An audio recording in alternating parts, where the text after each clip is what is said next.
Okay, ladies and gentlemen, thank you so much. Quiet. It's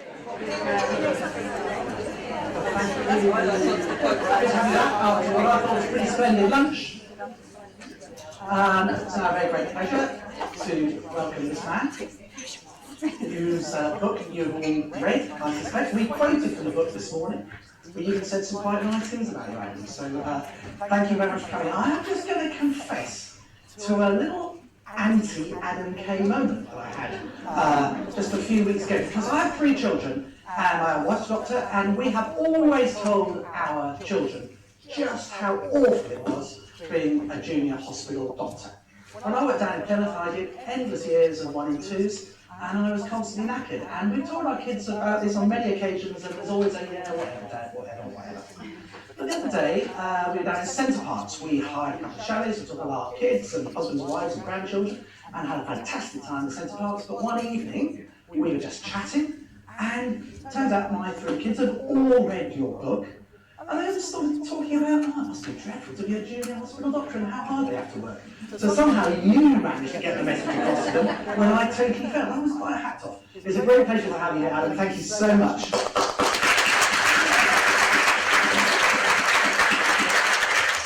Thank you very much. Good afternoon, Frontwell Park. How are you? I'm fine, thanks. Man's cost nothing.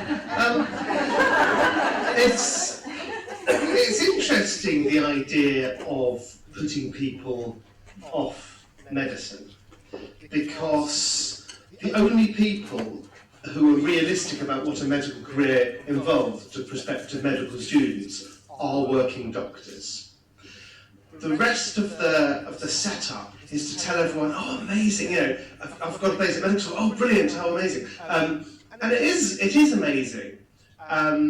And it's the most wonderful job in the world, but it's not without its downsides. But the downsides are never normally mentioned to the prospective applicants.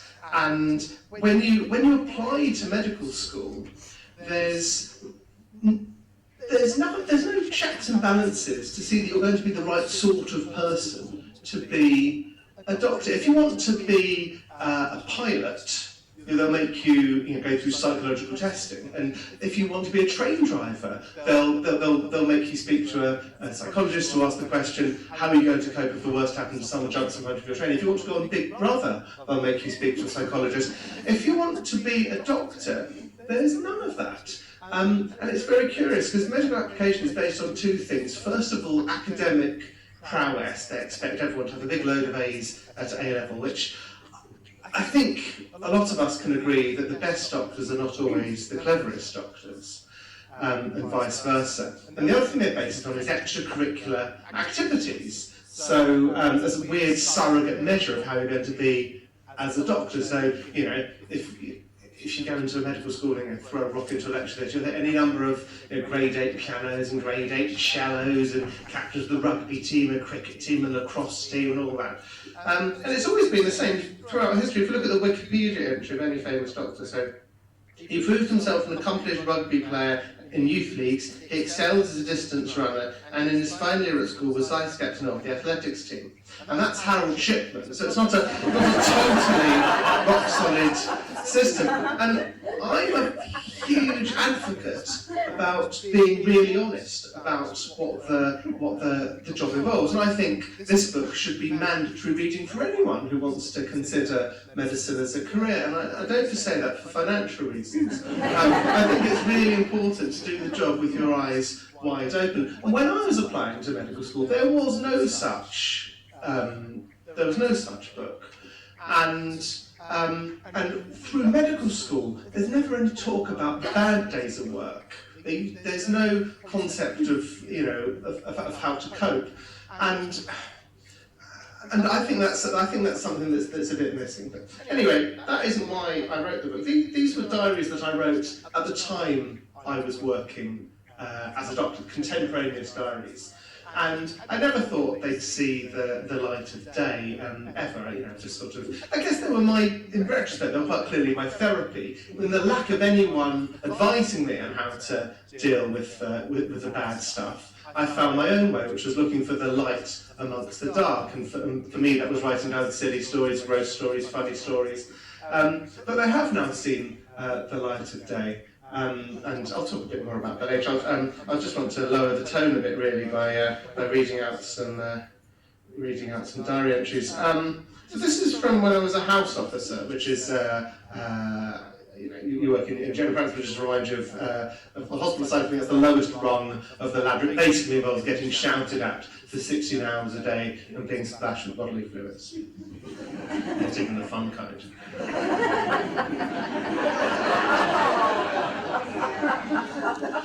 10th of September 2004, I noticed that every patient on the ward has a pulse of 60 beats per minute recorded in their chart, so I subtly inspect the healthcare assistant's measurement technique. He feels the patient's pulse, looks at his watch, and meticulously counts the number of seconds per minute.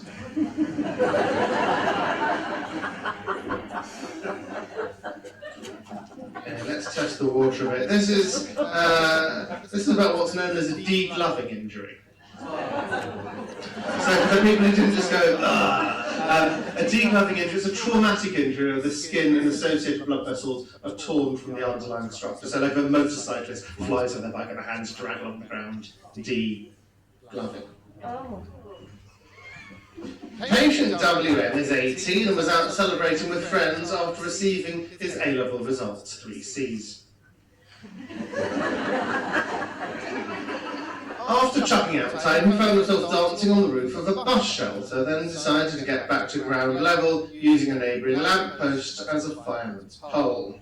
He jumped onto the lamppost and slid down koala bear style. He had misjudged the texture of the lamppost, which provided a lot more friction than he was allowed for. He therefore presented to A&E with severe grazing to both hands and a complete degloving of his penis. Apologies, the lady just walking in. This is far and away the worst penis that I have ever seen. And I have seen a lot of penis. A couple of inches of urethra coated with a thin layer of bloody pulp, maybe 2 millimetres diameter in total. It brought to mind a remnant of spaghetti stuck to the bottom of the bowl by some tomato sauce. The patient was upset. This was made worse when he asked if the penis could be re-gloved. The consultant explained that the glove was spread evenly on 8 foot of lamppost. 5th of July, trying to work out a 70-year-old lady's alcohol consumption to document in the notes. I've established that wine is her poison. I ask, how much wine do you drink per day, would you say? About 3 bottles on a good day. Okay. And on a bad day? On a bad day, I only manage 1.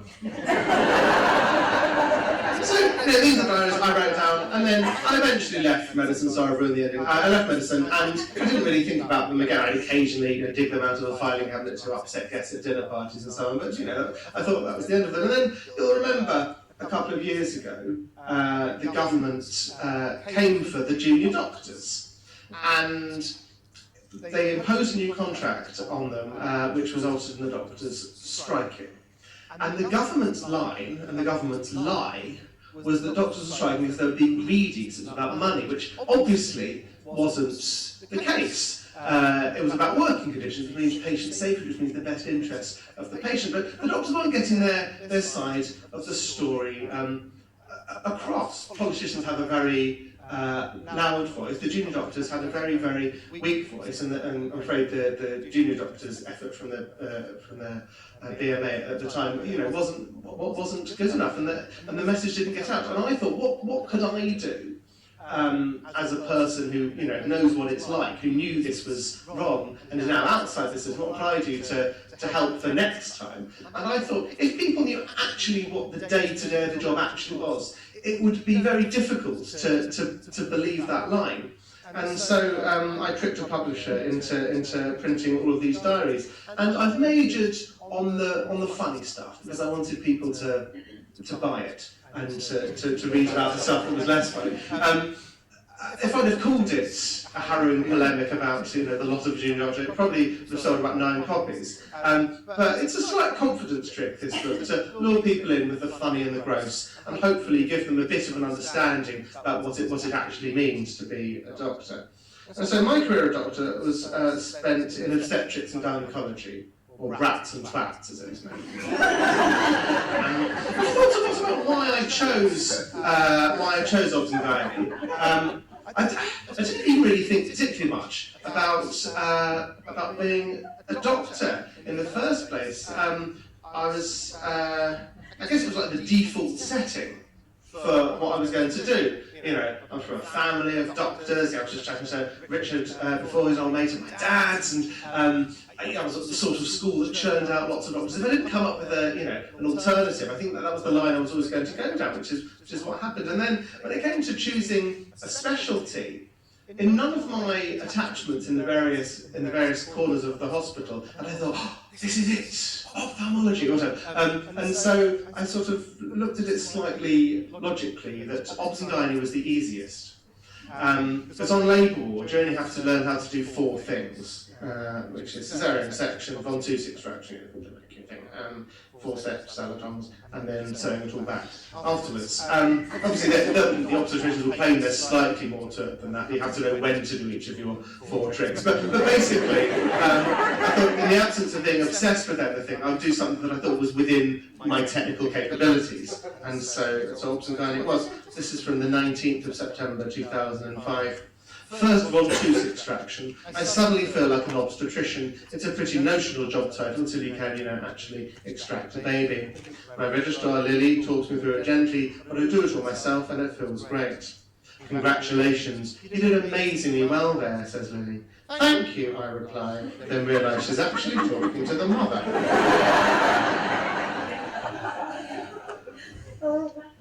3 a.m. attendance at labour ward triage. The patient is 25 years old and 30 weeks into her first pregnancy. She complains of a large number of painless spots on her tongue. Diagnosis, taste buds. 21st of July 2006. Leap to the gynae ward at 5 a.m. to write a discharge summary. On my way out, I notice the light is on in patient CR's side room, so I put my head in to check if everything's okay. I admitted her from A&E last week with tense ascites, which is a build-up of fluid in the abdomen, it's generally bad news, and the suspicion of an ovarian mass. I've been on night since and not caught up with what's happened, she tells me. Suspicion of an ovarian mass has become a diagnosis of ovarian cancer, has become confirmation of widespread metastases, has become talk with a few months left. When I first saw her in A&E, despite obvious suspicions, I didn't say the word cancer. I was taught that if you say the word even in passing, it's all a patient remembers. Whatever else you do, you've just said cancer, cancer, cancer for half an hour. And not that you'd ever want a patient to have cancer, of course, but I really didn't want her to have it. Friendly, funny, chatty, despite the litres of fluid in her abdomen splinting her breathing, we were like 2 long-lost pals finding themselves next to each other at a bus stop and catching up on all our years apart. Her son has a place in medical school. The daughter's at the same school my sister went to. She recognised my socks with Duchamp. I stuck in a drain to take off the fluid and admitted her to the ward for the day team to investigate. And now she's telling me what they found. She bursts into tears, and out come all the will-nevers, the crushing realisation that forever is just a word on the front of Valentine's cards.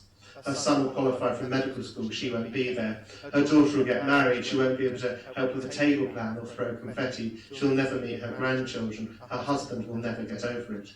He doesn't even know how to work the thermostat. She laughs, so I laugh. I really don't know what to say. I want to lie and tell her that everything's going to be fine, but we both know that it won't. I hug her. I've never hugged a patient before. In fact, I think I've only hugged a grand total of 5 people, and one of my parents isn't on that list, but I don't know what else to do. We talk about boring practical things, rational concerns, irrational concerns, and I can see from her eyes that it's helping her. It suddenly strikes me I'm almost certainly the first person she's opened up to about all this, the only one she's been totally honest with. It's a strange privilege, an honour I didn't ask for. The other thing I realise is that none of her many, many concerns are about herself. It's all about the kids, her husband, her sister, her friends. Maybe that's the definition of a good person. She asked me if she shouldn't have her ashes scattered on the scilly isles. It's her favourite spot. She doesn't want it to be a sad place for her family once she's gone. The undiluted selflessness of someone fully aware what her absence will do to those she leaves behind. My bleep goes off. It's the morning SHO asking for handover. I've spent 2 hours in this room, the longest I've ever spent with a patient who wasn't under anaesthetic. On the way home, I phoned my mum to tell her I love her. And that's the stuff that I wish I'd been told when I was applying to medical school, that by the nature of the gig, the bad days outnumber the good, and we perhaps shouldn't just be pretending the job is something that it isn't. And also, you know, what you learnt in physics at O-level, every action has an equal and opposite reaction. It's never equal, obviously, but there's always an opposite reaction as the healthcare professional who's involved in that sort of scenario. That's something I guess I just wanted to get out there. 25th of December 2005. Good news, bad news. Good news, it's Christmas morning. Bad news, I have to work on labour ward. Worse news, my phone goes off, it's my registrar, I didn't set my alarm, now they're wondering where the hell I am. Even worse news, I'm asleep in my car, it takes me a while to establish where or why. Good news, it seems I fell asleep after my shift last night, and I'm already at work in the hospital car park. I leap out the car, grab a quick shower, and then I'm good to go, and only 10 minutes late. That's another thing that people don't necessarily think of when they think of doctors. They think of, you know, everyone knows doctors do long hours, but it's stuff that you will miss. You know, all of these normal things that you know, whatever non-doctors call patients take for granted. Of the 7 Christmases I was qualified as a doctor, I only managed to see my family for one of them. So it wasn't all bad. And that's worked out very well, because I've got a Christmas book coming out in October, so able to accrue a lot of stories. There's the other stuff, there's the more insidious stuff. So if your contract says you end at 5 o'clock, you're never going home at 5 o'clock. And so if an emergency happens basically at 5, there's no slack in the system. No one's going to take over from you and say, no, I've got this, you go. So you stay an extra 2-3 hours and you sort out the person who's bleeding out on labour ward, which means you're always texting someone to say, really sorry, I'm going to have to cancel on dinner or drinks tonight.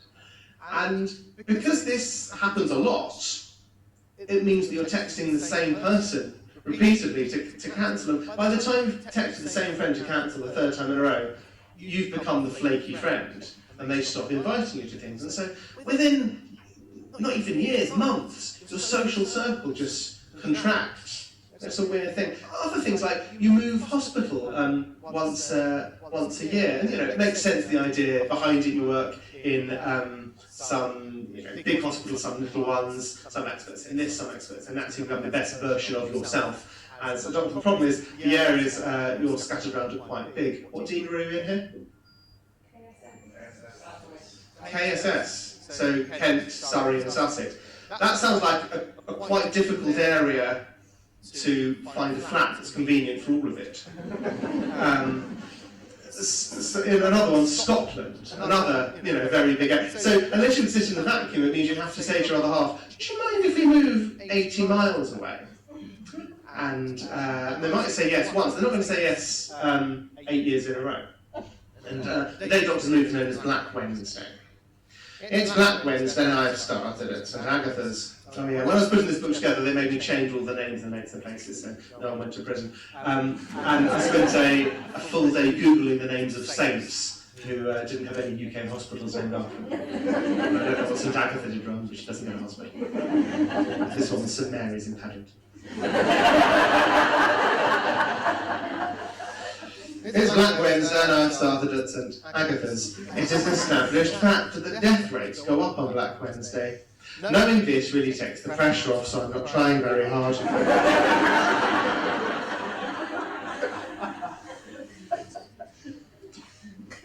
I think this is my favourite diary entry from the book. I went on the ITV show this morning, not this morning, one with Philip Schofield and funny thing, and Philip Schofield said, what's your favourite diary entry from the book? So this.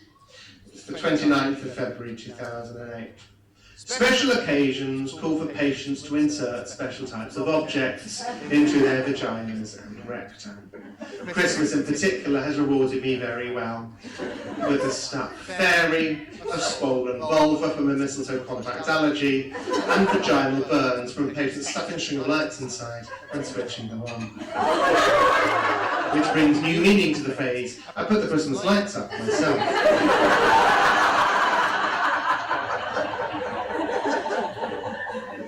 This is my first leap year working as a doctor, and the great British public have really pulled it out of the bag for me with a very, very specific injury. Patient JB decided to take advantage of tradition and propose to her boyfriend, going to the expense of buying an engagement ring, the trouble of putting it aside, a Kinder Surprise egg, and the imagination of inserting it vaginally. Her partner would discover it, retrieve it, and then she would go down on one knee. Equal parts unexpected, disgusting, and I suppose romantic. At this point on the TV show, the producer stood behind the camera going, "Stop! Stop! Stop!" And I didn't.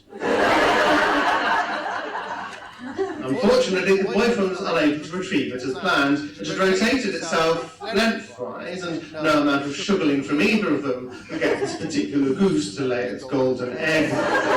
Remarkably, she was so keen to maintain the surprise, she wouldn't tell him what she'd done or why, but eventually decided it was a hospital matter, so we all met in cubicle 3. It was a very easy delivery with a pair of forceps. Now, she hadn't told me about the contents of this egg either at this point, so there was a moment of confusion for both me and the boyfriend when she asked him to open it. I gave him a pair of latex gloves, sandblasting the last trace of romance from the scenario. She popped the question, and he said yes, presumably out of fear as to what a woman who does that to the Kinder Surprise would do to him, spurned.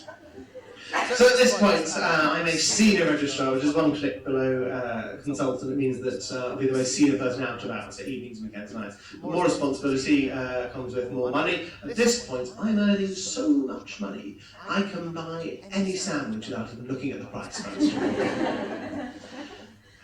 This is from the 25th of June 2009. Down in A&E around 11 p.m. to review a patient and thumbing through Twitter while I work up the strength. There's a big news story breaking, but so far only TMZ have reported it. Oh Christ, I gasp. Michael Jackson's dead. One of the nurses sighs and stands up. Which cubicle?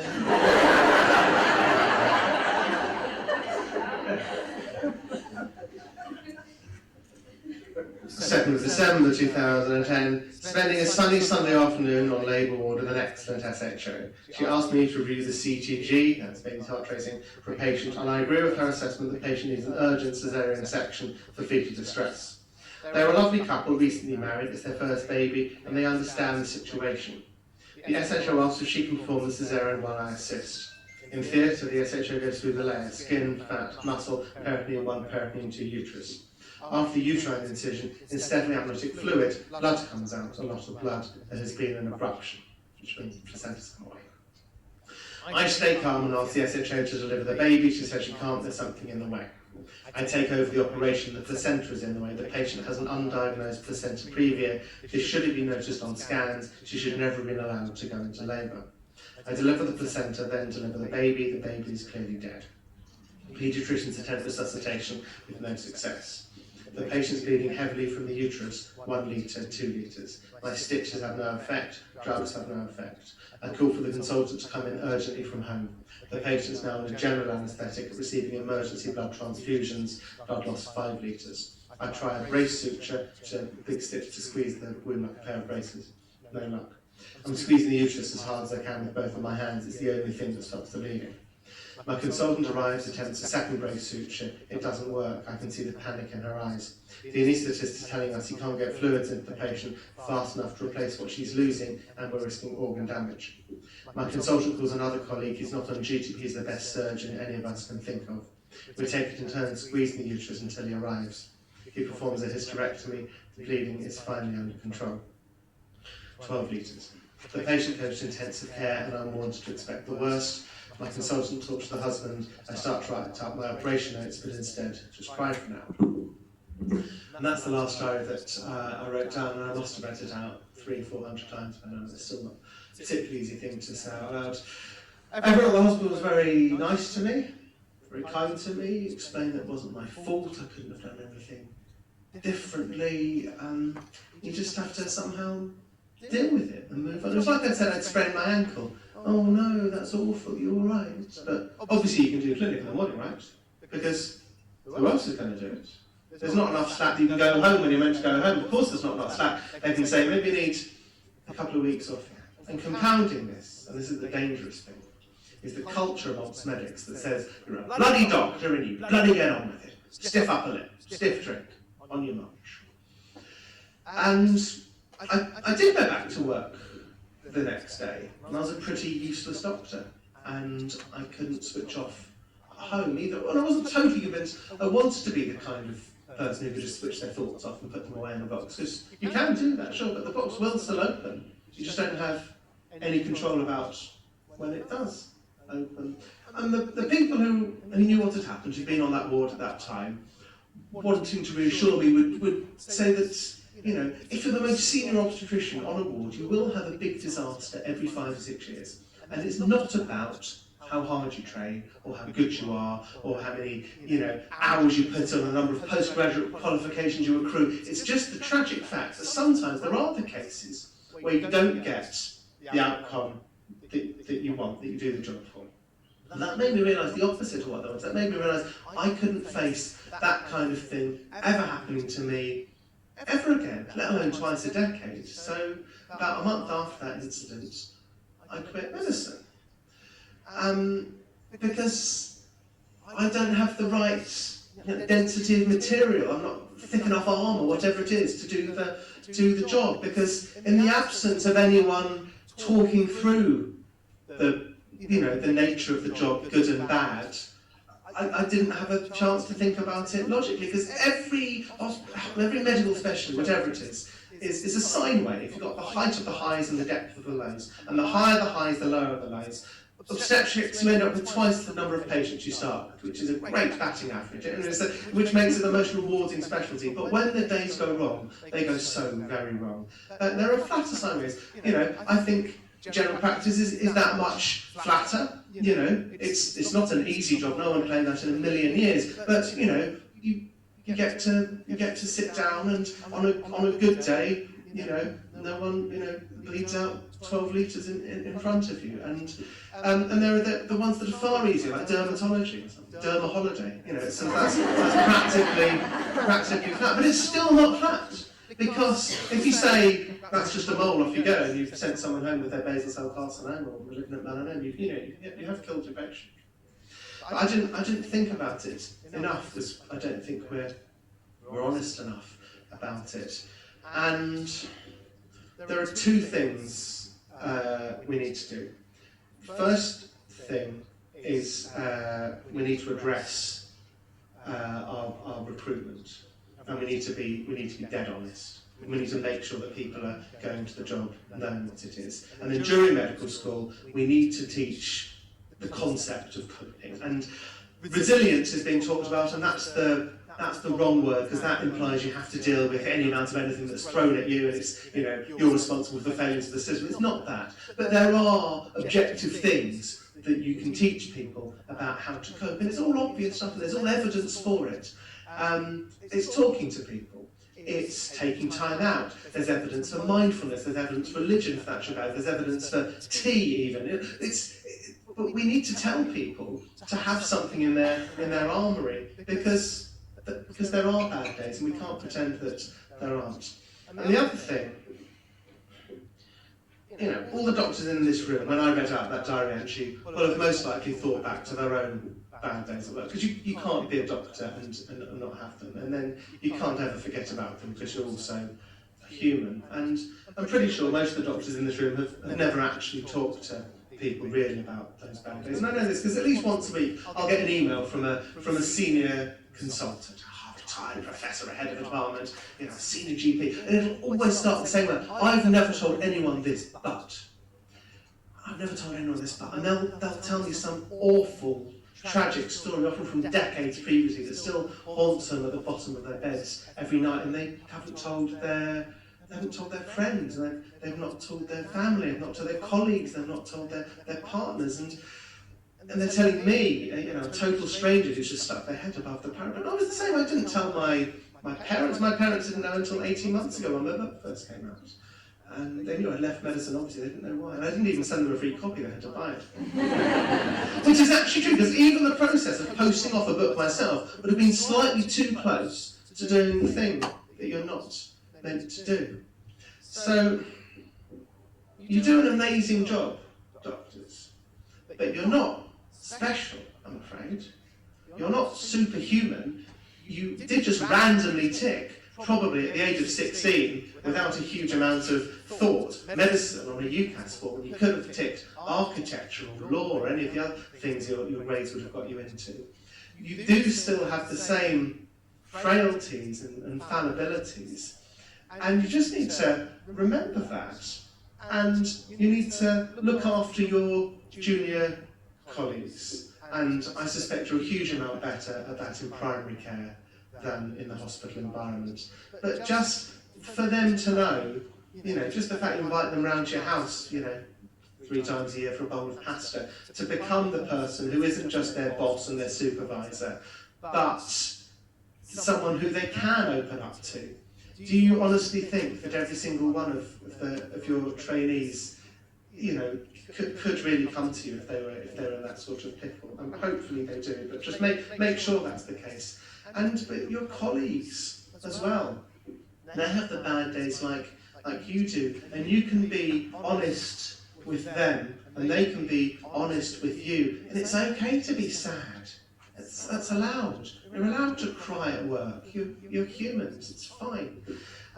Because if you're bottling things up, you're not looking after yourselves, and you do this job for the best interests of your patients. And I promise you, you can't be doing the best for your patients if you're not also looking after yourselves. So I'm sorry to end this on such a downer. It's entirely your fault for starting the introduction with putting the concept of putting people off medicine. But that's what I think I can usefully say to you, and I'm very honoured to be given the chance to speak to so many of you. Keep up the good work. Thank you so much.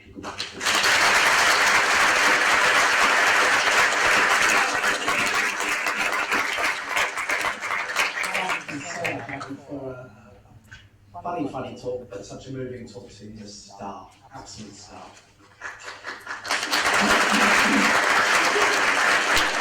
I know that you said you wanted to head off back up to London, but you're going to just go to the back of the room, aren't you? And if anybody's got a book that they would like signed, then that's an opportunity to do that. Tell us what Prince Harry's like. What's Prince Harry? Yeah. I played his birthday party, didn't he?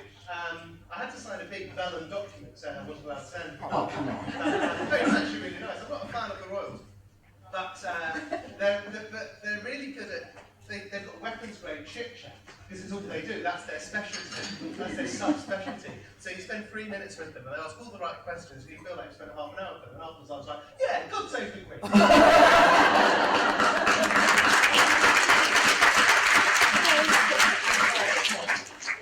Okay, very good.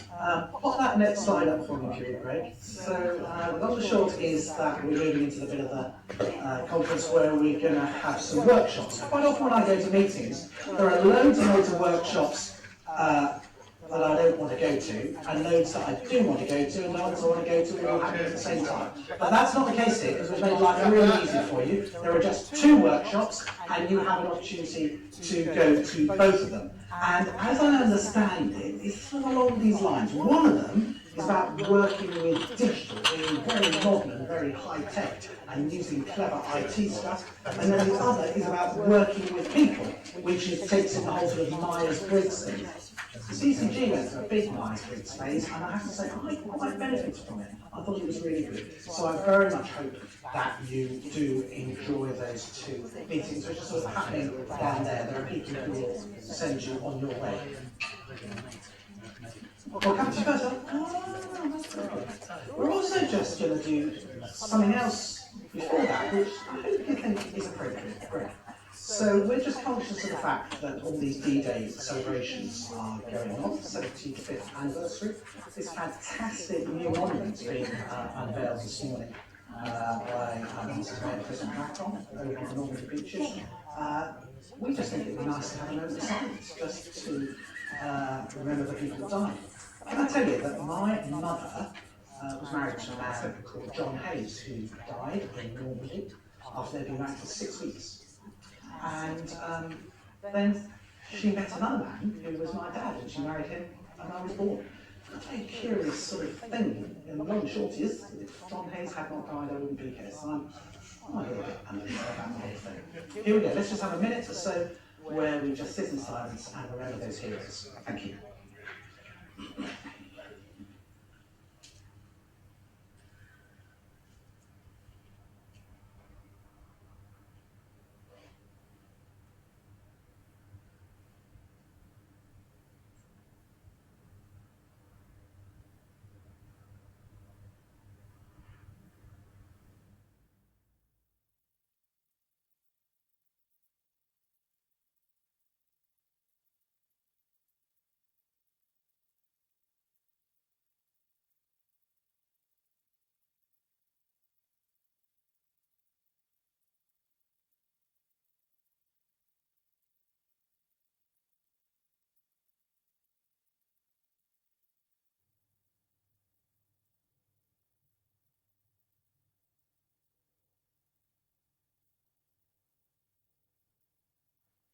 Thank you. Appreciate that very much. Indeed. Please have a cup of tea or coffee at the back of the room and then head off to one of the two workshops.